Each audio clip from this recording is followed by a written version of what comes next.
Okay, this is for the Wednesday afternoon piano class and anybody else who's listening. This is about doing timing patterns on the piano. Timing patterns are just a name for doing rhythm on the piano. By using chords, just like a guitar player would strum chords, and just be able to keep a rhythm by a strum, change chords, and do a chord pattern. Doesn't even have to be playing the melody of a song. In fact, most of the time guitar players don't do that. They might be singing or somebody else might be singing. But piano players can do it too, and they should learn how to do that. If you're a piano player and you can do this, this is tremendously helpful for a lot of reasons. Number one, it helps you keep a good beat on the piano, and you don't need to rely on a metronome as much to keep you in place. You can just use your ability to play timing patterns to help you regulate yourself so that when you play music, you're well regulated there too. You can play well regulated music. And so we're going to talk about doing timing patterns using 4 chords. And if you don't know how to play chords, this will give you kind of a tutorial on how to play chords, very basic. We're going to use the C chord, which is C, E, and G. Okay, and the A minor chord, which is A, C, and E. The F chord, which is F, A, and C. And then the G chord, which is G, B, and D. Okay? And if you're hearing Heart and Soul right now,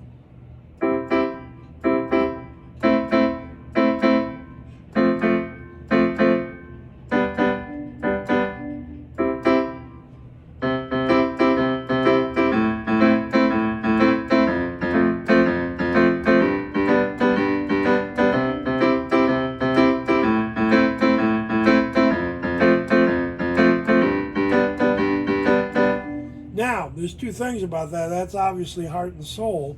So those are the 4 chords. They're the 4 most popular chords in music. There's thousands and thousands of songs written with these 4 chords. But also what I just did there when I played the little Heart and Soul thing was a timing pattern. This is a timing pattern.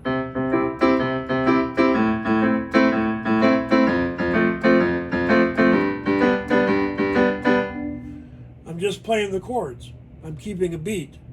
I can sit there and do that all day if I needed to. Might drive me crazy, but I could do it. So there's a lot of ways to play chords.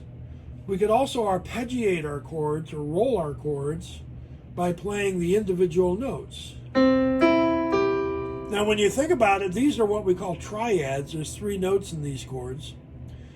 So there's 3 beats right there. 1, 2, 3. 1, 2, 3. 1, 2, 3. 1, 2, 3. We need a 4th beat. Okay? And so we could use the left hand, play the name of the chord with the left hand, which would be a C for the first chord. That would be 1, 2, 3, 4.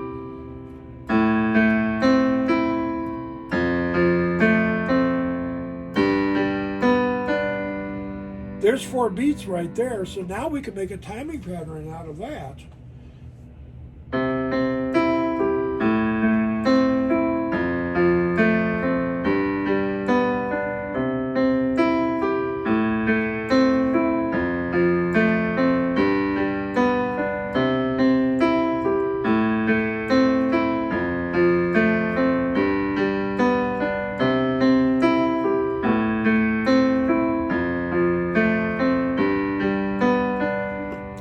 We've got a timing pattern that we can play while somebody else is singing a song. You know, you take these 4 chords and you rearrange the order. I'm thinking about a song like Walking Through Memphis.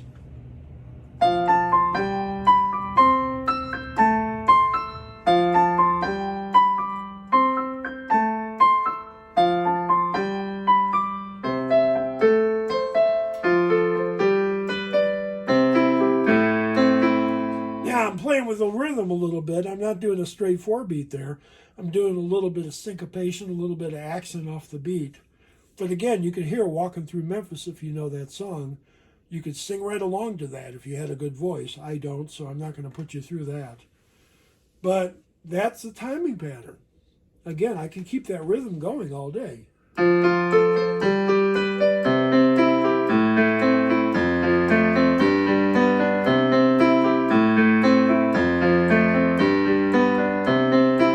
Now that was done a little more straight without the jump in the rhythm.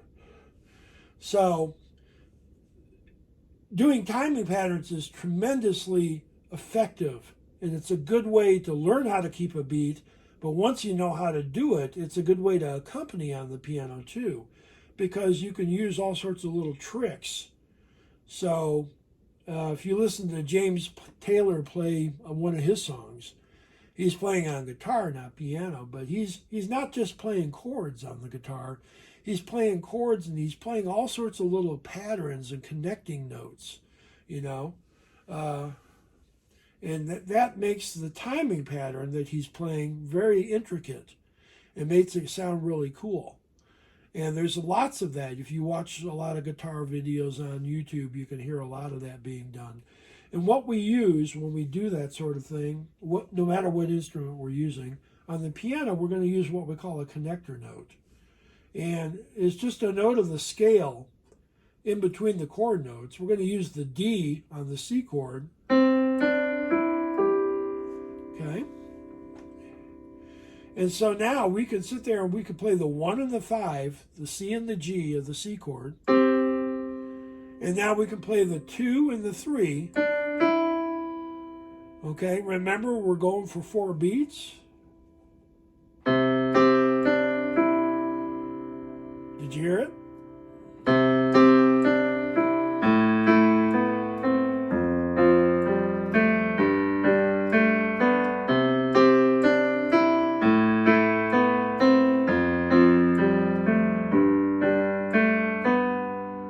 Okay, there's another timing pattern. By using those connector notes, and we can use them in a lot of different ways. So we could go between the 2 and the 3 a couple times.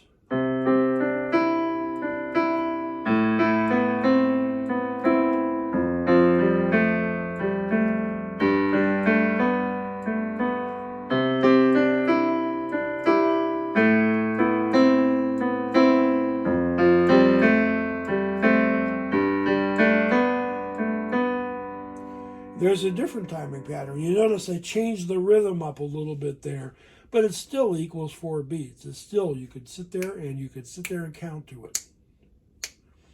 So timing patterns are tremendously effective. It's an effective way to play the piano. You know, so if I'm sitting there playing a song, you know, I can sit there and just doodle around on chords by using all these little tricks that I know, you know.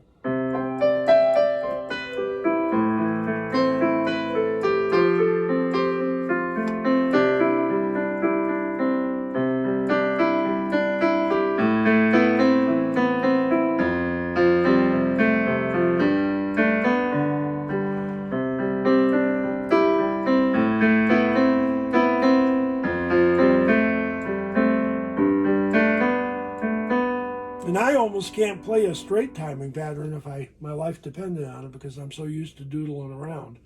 And so, you know, I think about, I don't know what the name of the song is, but don't know much about history, don't know much about philosophy, you know, what a wonderful world it would be.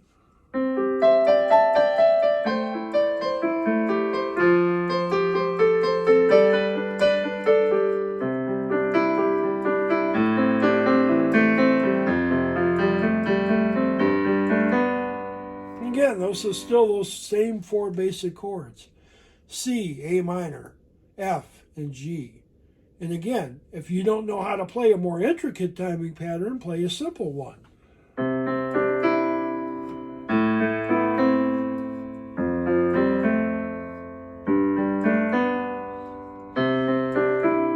If you're on the beat and you're playing along with somebody who's playing something more intricate, it doesn't matter. You're still playing along with them. You're still keeping the beat.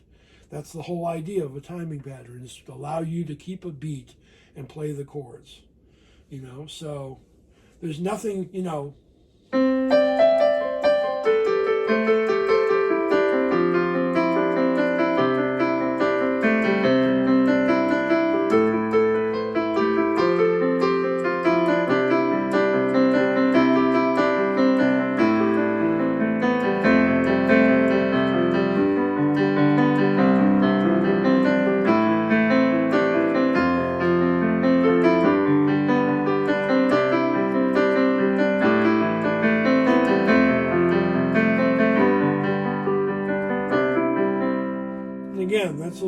intricate. In fact, it might be too intricate for a lot of songs. It might be too much motion. But again, it's still a timing pattern. You can keep a beat to it. And so this is the idea, is to take basic chords and add a little bit to them, and you can make a timing pattern out of it.